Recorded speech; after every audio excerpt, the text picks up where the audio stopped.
Ya está, ¿no? Voy a cerrar.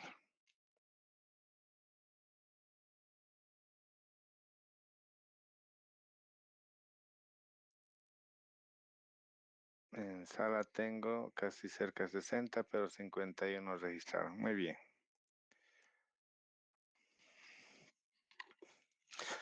Vamos a continuar, por favor, con el avance de los temas. Vamos a hacer, seguimos con la estructura celular. El día de ayer, si no me equivoco, acá es donde quedamos, ¿no, jóvenes?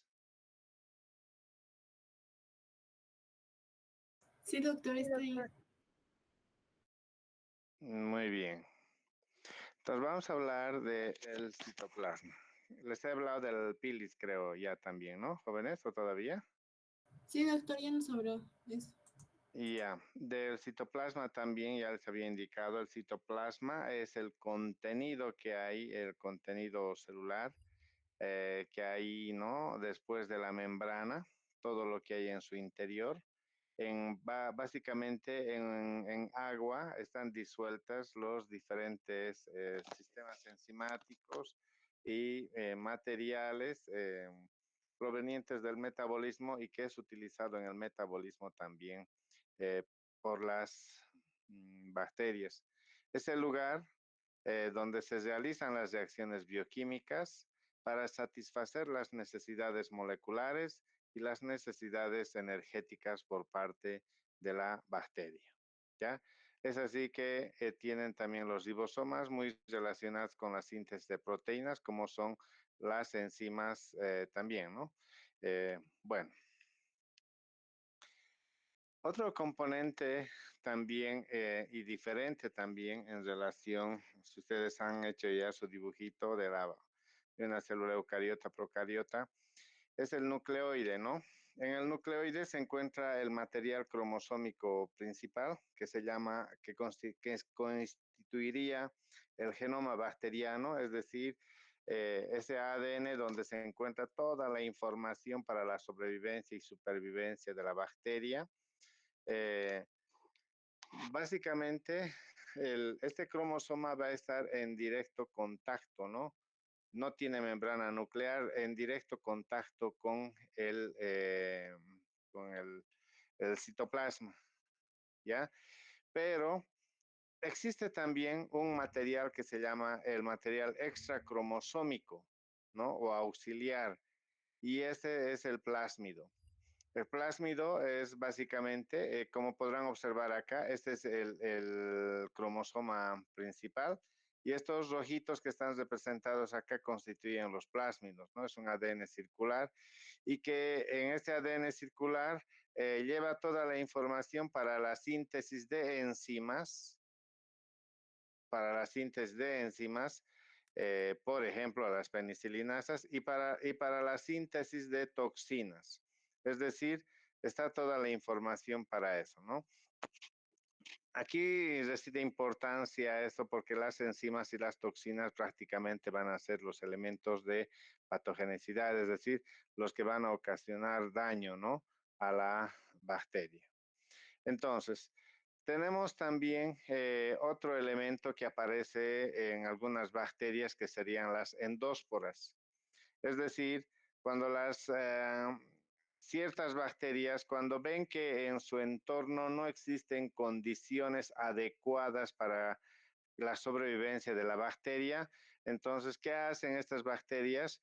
Rodean una pequeña cantidad de citoplasma alrededor de su cromosoma principal y se deshacen, ¿no? Del resto de la célula. De modo que esta espora que se ha formado es una forma de resistencia cuando las condiciones no son adecuadas para la sobrevivencia de la bacteria. ¿Ya? Pero no todas las bacterias tienen esa capacidad. Vamos a hablar ahora de la clasificación bacteriana. Hay varios criterios para clasificar a las bacterias. Uno de ellos es el criterio morfológico, la morfología. Morfología significa la forma. Vamos a considerar la forma que tienen las bacterias, ¿no? Es así Las bacterias pueden clasificarse en cocos cuando tienen la forma esférica. Esférica es como una pelotita, para que ustedes se ubiquen. Así en las dos dimensiones nada más, eso es círculo, ¿no? No es círculo, es esférico, ¿ya? Entonces, cuando tienen la forma esférica se los llama cocos. Luego pueden tener también la forma un poquito más alargada, como ven acá, y se llaman bacilos. Luego existe otra una forma ni tan alargada, pero como tiene la forma de una coma, diríamos, como en este caso, es curveado, y eso en un sentido, y a eso se los llama vibrios. Y aquellos que tienen una forma casi alargada, más alargada y casi helicoidal se llama espirilos, ¿no? Y finalmente tenemos el criterio de espiroquetas, que son ya es fuerte, no es pronunciado, ¿no? La forma helicoidal que tienen estas bacterias. Ahora, otro criterio también para clasificar a las bacterias es la forma como se agrupan, cómo se unen. Es así que vamos a ver que cuando se encuentran formando racimos, como en este, no racimos, perdón, una forma alargada, se dicen que son estreptococo. Cuando se encuentran, como en este caso de dos en dos, se dice que son diplococos. Y cuando se encuentran cuatro, así en grupos de cuatro, se llaman tétradas. Tétradas. En este caso es el ejemplo de una tétrada, ¿no? Cuatro bacterias, ¿no? En diplococos eran dos, ¿no? Que están así.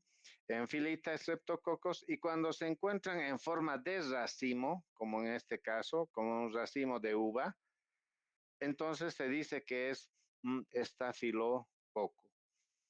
Nótese que al final siempre nos indica la forma, ¿no? De las bacterias. Estafilo porque se encuentran muchas bacterias, estafilococos, muchos cocos que se encuentran formando como esta asociación, ¿no? Ahora, eh, otro criterio para clasificar a las bacterias es la presencia de una cubierta que no lo he descrito, ahora lo estamos describiendo, que se llama la pared celular. La pared celular es característico de las bacterias. Está constituido por una cadena o varias cadenas de péptidoglicano, donde van a formar, ¿no? Una sobre otra hasta constituir, ¿no?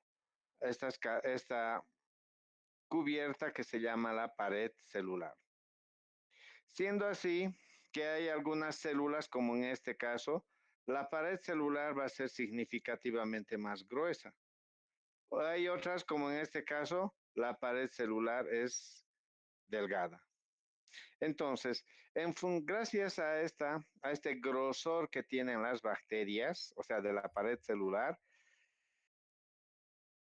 estos se pueden teñir con el colorante de Gram o con la tinción de Gram de dos colores. Es así que cuando se tiñen de color eh, violeta intenso, ¿no? Violeta, se dice que son bacterias gram positivas. Pero si se tiñen de color rosado, se dice que son bacterias gram negativas. Es decir, eh, ¿cuál es la explicación por qué las bacterias se tiñen de diferente color? Porque cuando nosotros estamos realizando esta tinción de Gram, el colorante que ingresa dentro del citoplasma de las células, cuando la pared celular es gruesa, este complejo, el colorante, no puede atravesar, se queda. Y este complejo, cristal, el yodo con cristal violeta con yodo, va a ser de color lila, ¿no? Va a dar esa coloración. En cambio, en este caso, como la pared celular es delgadita, durante el proceso de tinción, este colorante que se encuentra dentro del citoplasma sale, ¿no? Es lavado, sale.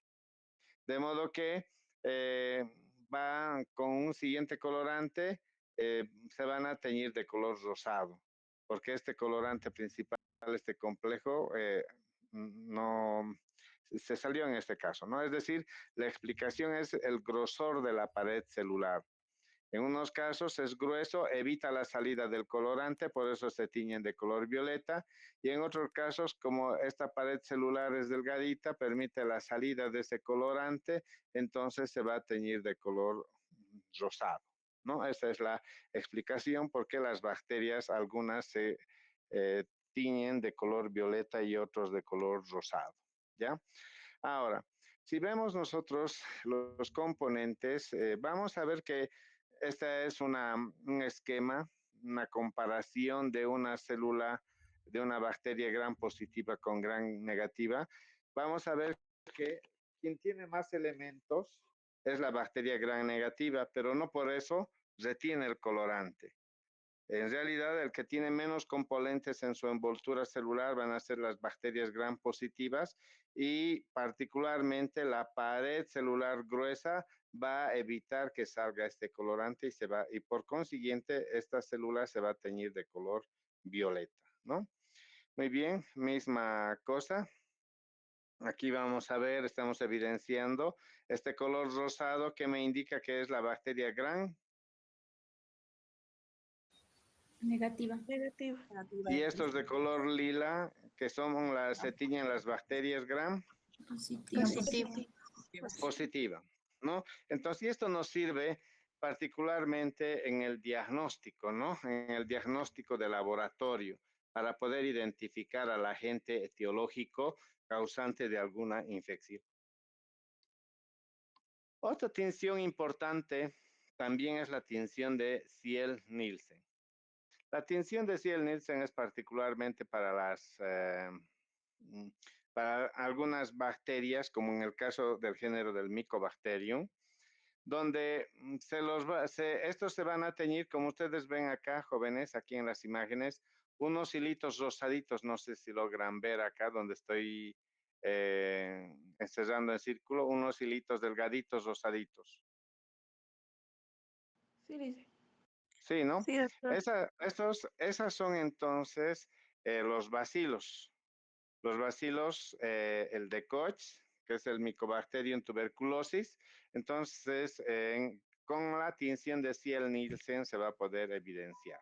Esto también es válido para el Mycobacterium leprae, ¿no? No solamente para el Mycobacterium tuberculosis. Entonces, respecto al, a la respiración o al requerimiento de oxígeno. Este es otro criterio que permite clasificar a las bacterias como bacterias aeróbicas. Las aerobias o aeróbicas van a ser aquellas bacterias que desarrollan su metabolismo en presencia de oxígeno. Es decir, para mantenerse con vida requieren de oxígeno.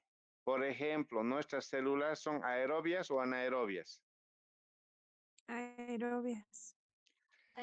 Sí, requieren, ¿no? De oxígeno. De igual manera, estas bacterias han adaptado su metabolismo a la presencia del oxígeno y por eso son aerobias. En cambio, hay algunas bacterias que se han adaptado, se han desarrollado en ausencia de oxígeno. Y estas son las anaerobias estrictas. Es decir, estas no requieren de oxígeno para sobrevivir, de oxígeno para su metabolismo, para mantenerse con vida. Entonces, existen esos dos tipos de bacterias, considerando el requerimiento de oxígeno. Pero existe todavía otra categoría, al margen de estas dos que ya les decía, que son las aerobias y anaerobias facultativas. Por ejemplo, si digo aerobia facultativa, van a ser aquellas bacterias que se desarrollan en ausencia de oxígeno, pero puede desarrollarse también en presencia de oxígeno. Es decir, ¿por qué? Porque adecua su metabolismo para esta actividad.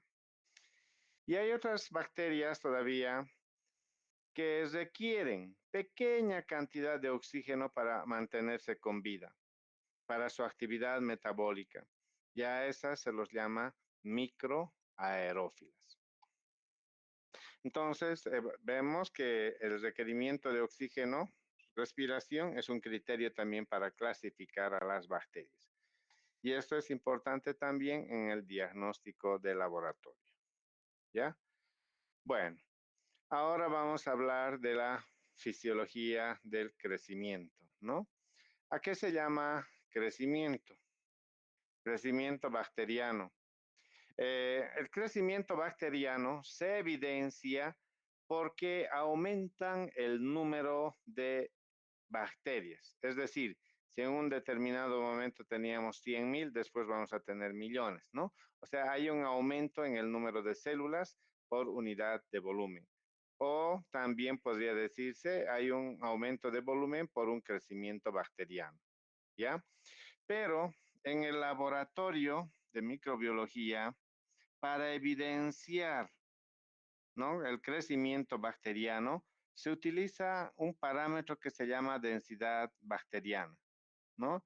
Es decir, cuán turbio es, ¿no? Cuanto más turbio, hay más densidad bacteriana, hay mayor crecimiento bacteriano.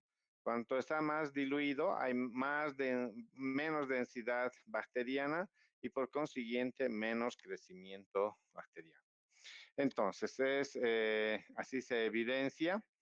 Ahora, para que haya un crecimiento bacteriano, al tratarse también la bacteria de un ser vivo, requiere de los mismos elementos, ¿no?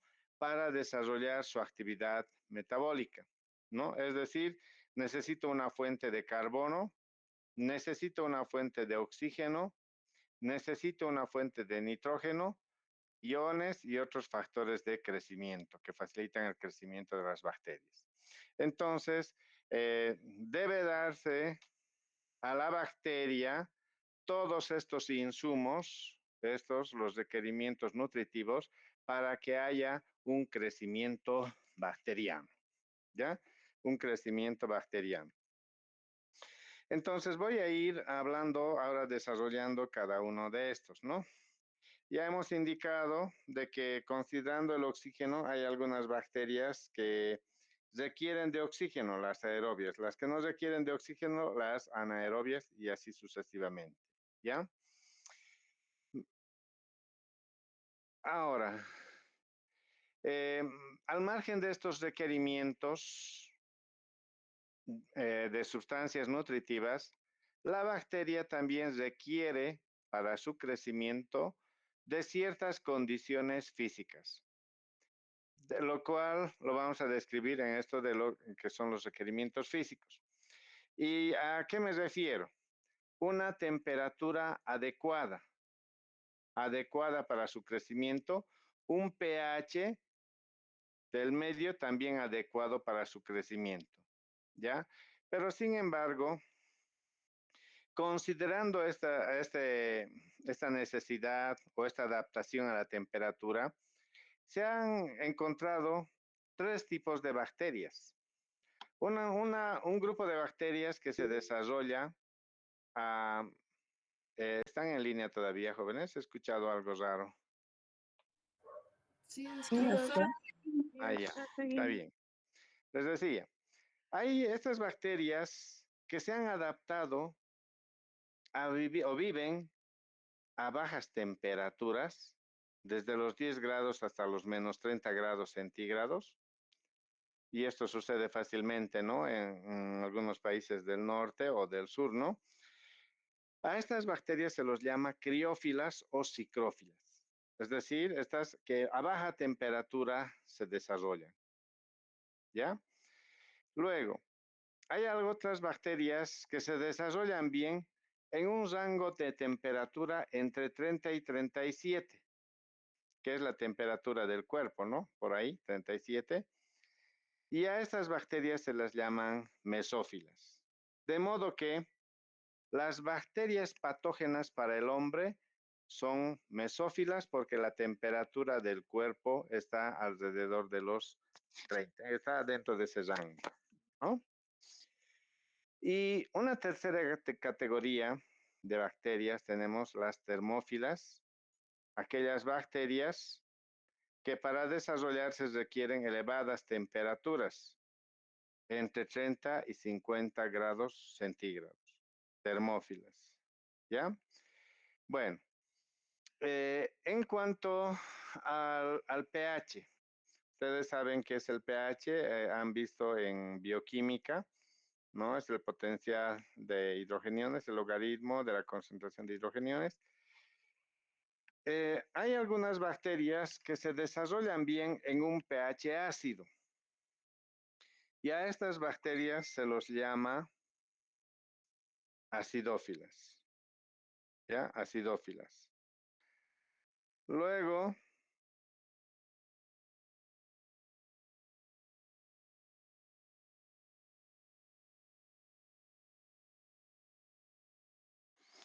tenemos aquellas bacterias que se desarrollan bien en un pH cercano al neutro. ¿Cuánto es un pH cercano al neutro?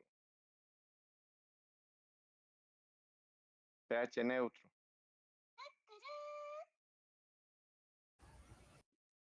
¿Cuánto es pH neutro? 7. Ucha, ustedes deben repetir bioquímica, ustedes chicos. 7. pH neutro es 7. Entonces, estas bacterias son las neutrófilas. ¿Ya? Luego, hay un grupo de bacterias que se desarrollan bien en un pH alcalino, ¿no? Alcalino. Ese pH alcalino eh, permite, ¿no?, el desarrollo de estas bacterias. Entonces, existen esas categorías de bacterias considerando el pH, ¿ya? Considerando la temperatura, etcétera. Ahora, la curva de crecimiento bacteriano. Esto es similar a lo que digo, un minutín, como se trata de un ser vivo, es similar a cómo se producen las fases del desarrollo del ser humano. Por ejemplo, simplemente para, como una analogía, ¿no? No es tan similar tampoco. A ver, ¿qué fases podemos diferenciar en el crecimiento del ser humano?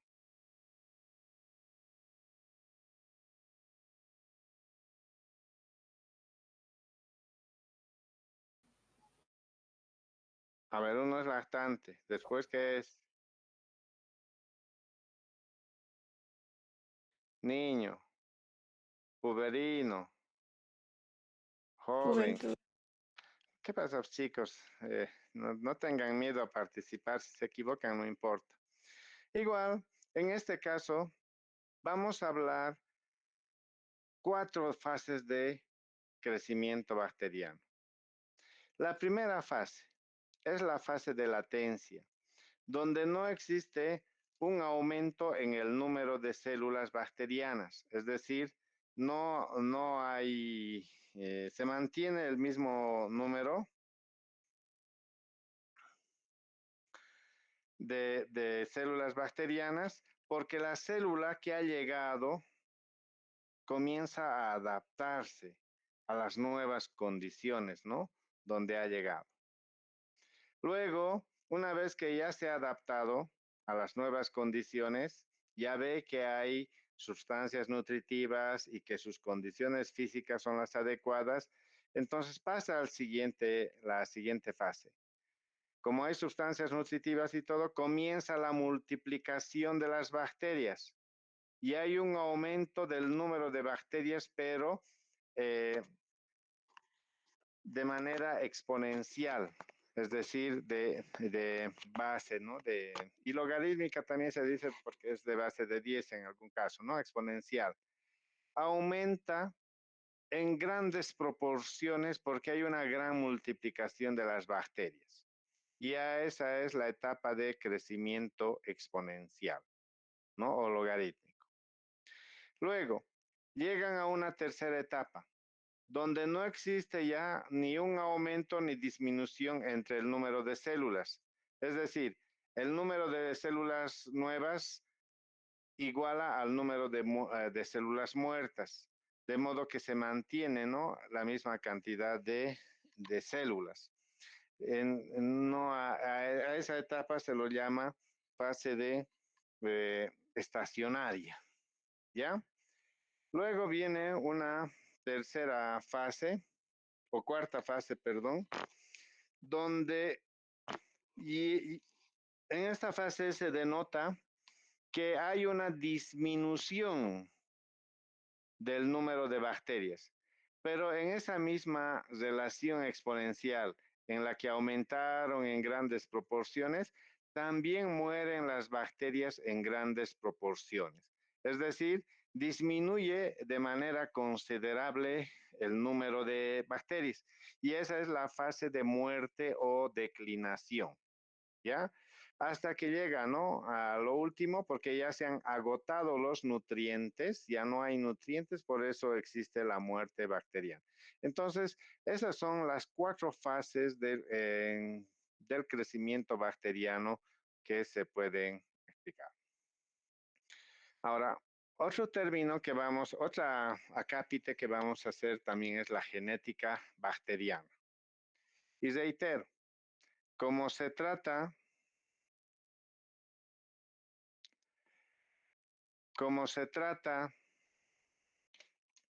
de un ser vivo, esta también, para su sobrevivencia, transfiere la información genética de una célula madre a una célula hija, es decir, el ADN. Este genoma principal, el genoma bacteriano, se duplica de modo que la misma información va a quedar contenida y se divide por fisión binaria en las 2 células hijas. De una sola célula madre da lugar a 2 células hijas, eso es fisión binaria, ¿no? Y esta en 2 y así sucesivamente, ¿no? Va a ir multiplicándose el número de bacterias, ¿no? Entonces, en este caso, este genoma, este cromosoma, tiene toda la información para mantener con vida a la bacteria, ¿ya? Pero les decía ya anteriormente también, existe otro material extracromosómico. Este es el cromosómico, este es el extracromosómico, este ADN circular que constituye el plásmido. Ya les dije hace un momento atrás que acá está la información para que la célula se mantenga con vida, acá. Y acá está la información para que produzcan ciertas sustancias como toxinas y enzimas que le permitan sobrevivir en ciertas condiciones, ¿no?, en el medio donde se encuentra, ¿no? Entonces, eso se llama plásmido, ¿no? Y que, ya les decía, les sirve para la producción de enzimas, para inactivar enzimas también que pueden inactivar antibióticos para la producción de toxinas, ¿ya? Pero este material genético, este cromosoma de las bacterias, también es susceptible a mutaciones. Entiéndase mutación como un proceso donde existe una alteración en el ADN, en la información contenida en el cromosoma. Y esta se debe a un cambio en la secuencia de nucleótidos del genoma. Y puede ser por diferentes procesos que se puede llevar a cabo esta mutación. Por ejemplo, entiéndase una cadena, ¿no?, de nucleótidos del ADN normal. Mire, hacemos la secuenciación. ¿Cuál es la diferencia? Todo igual. ¿Cuál es la diferencia? De que acá, en vez de adenina, ¿por quién se ha cambiado? Por Citosina. citosina. Y cambia, ¿no?, toda la información. Ya ha mutado, basta, ha pasado, ha mutado. y a eso se llama sustitución. En este caso, la adenina ha sido sustituida por la citosina. Y en este caso, por adición o inserción, es lo mismito, todito lo mismito queda, ¿ya? Solamente que se ha incorporado, miren, en este caso, dos nucleótidos. Todo igualito, ¿no? Que el normal. Se han incorporado dos nucleótidos, eso ha alterado la información del genoma y entonces esa mutación es por adición o inserción. Y en este caso, jóvenes, vean, todo esto se va a anular, todo esto. Entonces, a esto se llama, ¿por qué? Delección o supresión. ¿Por qué?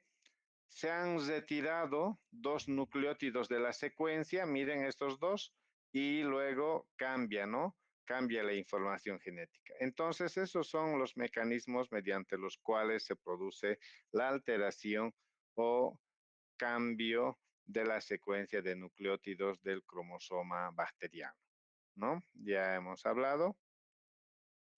Y esta mutación puede ser producida por agentes físicos y por agentes químicos. Por ejemplo, las radiaciones ultravioleta, ¿no? Acuérdense, les decía de la esterilización. Encendía con una lamparita de qué les decía en los quirófanos, de radiaciones Rayos Ultravioletas. ultravioleta. Pero ¿qué tal si no es el tiempo suficiente? Ya hemos dicho cómo mata también, ¿no? Va a dar, cambia la secuencia del material genético del cromosoma que es incompatible con la vida, ¿no? Entonces, en este caso, cuando hay incidencia, hay una mutación, ¿no? Hay un cambio. ¿Ves? Por ejemplo, cuando las radiaciones ultravioleta, esa que les hablo, o del sol también. Y por agentes químicos también. Por ejemplo, cuando uno está ingiriendo antimicrobianos, por decir penicilina, y no es la concentración suficiente, entonces para sobrevivir va a mutar, va a cambiar su información genética, de manera que no le va a afectar ya este antimicrobiano. Entonces, un agente químico sería esto, ¿no? Un medicamento que no está en la concentración adecuada, ¿ya? Luego, ¿cómo se produce también esta, no? Uno, por transformación. Miren, o perdón, la recombinación o incorporación de genes de una otra bacteria. Es decir, cuando una bacteria incorpora los genes de otra bacteria, entonces esa mutación es una recombinación genética, ¿ya? O también puede ser cuando el material genético de un virus, de un bacteriófago, ¿no? De un virus, es incorporado en el cromosoma de la bacteria y de esa manera también se va a producir la alteración, ¿no? La mutación. O cuando también hay una combinación de dos células o de dos bacterias, ¿no? De su material genético. Básicamente eso es lo que podemos hablar hasta acá, ¿no? De genética y de generalidades de bacteriología, ¿ya?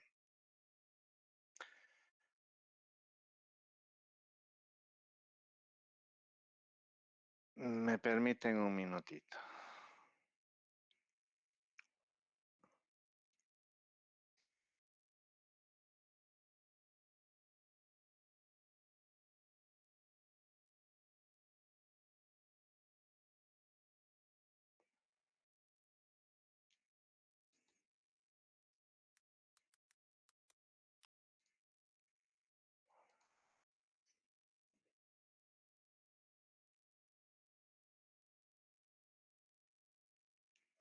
La asistencia voy a retirar, ya está retirado.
Antes de avanzar, vamos a hacer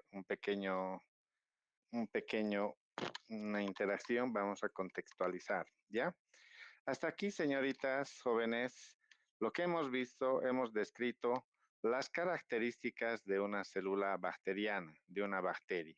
Ya hemos visto que era una célula procariota, tenía una estructura procariota, ¿ya? A ver, ¿no van a encender sus cámaras? Ah, ya, gracias, Leslie. Paola también, y Nadia, y todos, ¿ya? Todos los que se han animado. Muy bien. Ahora, hasta aquí hemos conocido, señoritas, cómo era la estructura de una bacteria. ¿No es cierto? Hemos visto que lo más complejo que tenía una bacteria era la envoltura celular, su envoltura, ¿no? Hemos visto también la clasificación de las bacterias.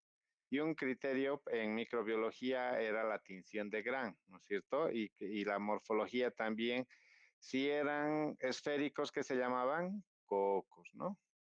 Si eran alargaditos, bacilos, ¿no? Y así sucesivamente, ¿ya? Ahora, hemos visto también su requerimiento nutritivo, que necesitaba la bacteria para crecer, ¿no? Para mantenerse con vida. Hemos visto que necesitaba una fuente de carbono, de oxígeno, todo aquello. Y hemos visto también, Elizabeth, que hay algunas bacterias que se han adaptado, ¿no? Su metabolismo a la presencia del oxígeno. Se desarrollan bien en presencia de oxígeno y se llaman. Aerobia. Muy bien, excelente. Y aquellas bacterias que para desarrollar su actividad metabólica no requieren de oxígeno, ¿qué se llaman? Anaerobias. Anaerobias. Anaerobias. Muy bien. Y hemos visto también, jóvenes, de que estoy haciendo una recapitulación de lo que ha avanzado, ¿no? De las bacterias, ¿no? Hemos visto también que las bacterias se adaptaban a diferentes temperaturas, ¿sí? Habían tres categorías. Pero las bacterias patógenas para el hombre, ¿en qué se llaman? ¿A qué categoría pertenecen? Las mesófilas. Mesófilas. Correcto, ¿no? Mesófilas, aquellas que se desarrollan ¿entre qué temperatura? Entre. 30 a 37 grados. Correcto, que es la temperatura de nuestro cuerpo, ¿no es cierto? Y luego, con relación al pH también, habíamos visto que hay algunas bacterias que se adaptan a un pH ácido, otras a un neutro, etc. Y las patógenas para el hombre, ¿a qué categoría pertenecieran considerando el pH? Neutro. Correcto, neutrófilas, no neutro nomás. Neutrófilas. Correcto, ¿no es cierto? Bueno, ya hemos visto las fases de crecimiento también de la bacteria, ¿no? Eso es la fisiología bacteriana. ¿Cuántas fases de crecimiento presentaban las bacterias? 4 fases. 4. ¿Cuáles eran? La Potencia. Adaptación. latencia, Multiplicación. Estacional. exponencial, Muerte. Declinación. estacionaria y la declinación, muerte o declinación. Las cuatro fases, ¿no? De crecimiento, ¿ya? Muy bien, y hemos visto también finalmente que las bacterias, como habían sido ser vivos, para mantenerse con vida, ¿dónde está toda la información? En el cromosoma principal, que es el genoma bacteriano, ¿no ve? Luego también, para defenderse del medio y para adaptarse, para sobrevivir en el medio, tenía un material extracromosómico, ¿qué se llamaba? Plásmido. ¿Para qué sirve o qué información contiene el plásmido? Información para la síntesis de Enzimas y que destruyen toxicidad. a los antimicrobianos y las toxinas, ¿no es cierto? Las toxinas. ¿Sí? A ver, Nadia, digamos que hoy día te has ido a comer una hamburguesita con tu chico así con lechuguita, todo ahí en la esquinita, al correo. Y resulta que te ha hecho mal, te ha dado diarrea, te ha dado vómitos. Dices, pucha, ha debido tener una contaminación por bacterias, ¿no? Es porque las toxinas que has comido de la bacteria, que ya ha crecido en el alimento Nadia, eso es lo que te provoca náuseas, vómitos, todo aquello, esas toxinas. O sea, no solamente es la bacteria y que luego incuba, ¿no? Sino que las toxinas que has ingerido, eso es lo que da lugar también a las manifestaciones clínicas. Es interesante, ¿no? Y bueno, vamos a ir viendo a lo largo de que vayamos avanzando, ¿no? De esta manera, jóvenes, hemos visto también que esto que mutan, puede haber mutación de las bacterias, pero ¿para qué mutan principalmente, Leslie? Para adaptarse a las nuevas condiciones, para sobrevivir. Las bacterias mutan, sobreviven, y de esa manera, esto también es importante, van mutando y aparecen las superbacterias que son resistentes a todos. Por ejemplo, ¿ya? Paul, te dice el médico, vas a tomar este medicamento 3 veces al día. Y en un ambiente hospitalario, Erlinda, la enfermera es la que administra, ¿no?, los medicamentos y le da, ¿no?, en hora, de acuerdo al esquema terapéutico. ¿Sí? 3 veces al día, sin saltarse ningunito. ¿Sí o no? Eso es lo que hace la enfermera. ¿Ya? Pero cuando te vas a tu casa, Paul, no hay pues quien te diga, ¿no? Toma, ¿no? A no ser que tus papás. Y a veces dice, ay, me he olvidado, me he pasado la hora, igual nomás eso, no, voy a tomar más tarde, dice, no, ya tomo. Entonces, ¿qué es lo que estás haciendo, Paul? Cuando tú no tomas a tiempo este antimicrobiano, antibacteriano, va a disminuir la concentración de la sustancia química del antibacteriano. Entonces, esta bacteria, dice, ya va a adaptarse a las nuevas condiciones, a estas bajas concentraciones, y muta y se vuelve resistente. Por eso, Leslie, cuando tú estás resfriada, ¿qué has estado tomando? ¿Amoxicilina te ha hecho algo? No. Entonces ya ha mutado, ¿no? No has debido tomar sus respectivos. Y vas al médico y te cambia, ¿no? Te da otro, ya no te da lo mismo, ¿no? Porque no te ha hecho efecto. ¿Sí? Entonces, miren, cuando uno no consume en su horario el medicamento, el antibacteriano, promueve la mutación de las bacterias. ¿Está claro? Por eso tenemos que tomar en hora. Por eso la enfermera en hora les hacen tomar. Otro mal también que hay, otro, Erlinda, dice, ay, parece que mi garganta, a ver, me voy a ir a comprar, vas a la farmacia, ya, tomate amoxicilina, te dice, ¿no? La farmacéutica. ¿Cuántos quieres? Error. Los calmantes, los analgésicos es para el dolor, ¿no? Solo cuando te duele tomas, ¿no? Los calmantes. Pero el antibacteriano, antimicrobiano, se debe tomar todo el esquema terapéutico, todito.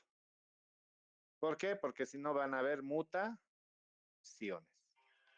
¿Ya? Perdón, un minutito.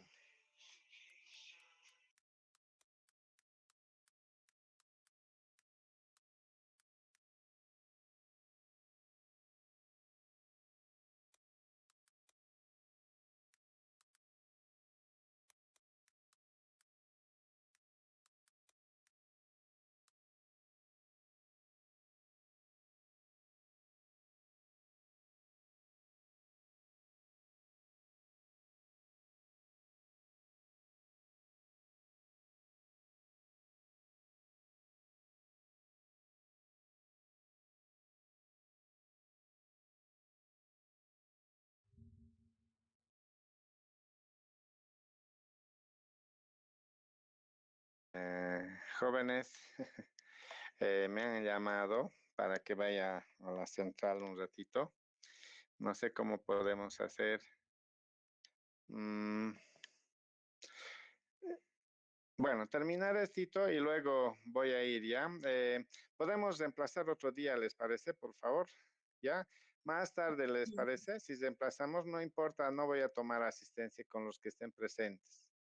Ya Está voy a bien. ir a la reunión, voy a volver. O directamente quedamos con que, a ver, ¿a qué hora podemos reemplazar? O mañana quieren reemplazar. Así para que no sea... Hoy día puede ser a las... Voy a ir, me imagino, 3:30, 4:30. A las 5 puede ser. Sí, O 5:15. mejor hoy. Ya, y Mañana. hasta las 6 y avanzamos, ¿ya? Entonces un ratito iré a la central, ¿ya? Por favor, van a disculparme, acaban de llamar, ¿ya? Está bien, doctor. Entonces, Está bien, es doctor. 3:10 ahorita y volvemos a las 5, ¿ya? Hasta luego, jóvenes. Hasta luego.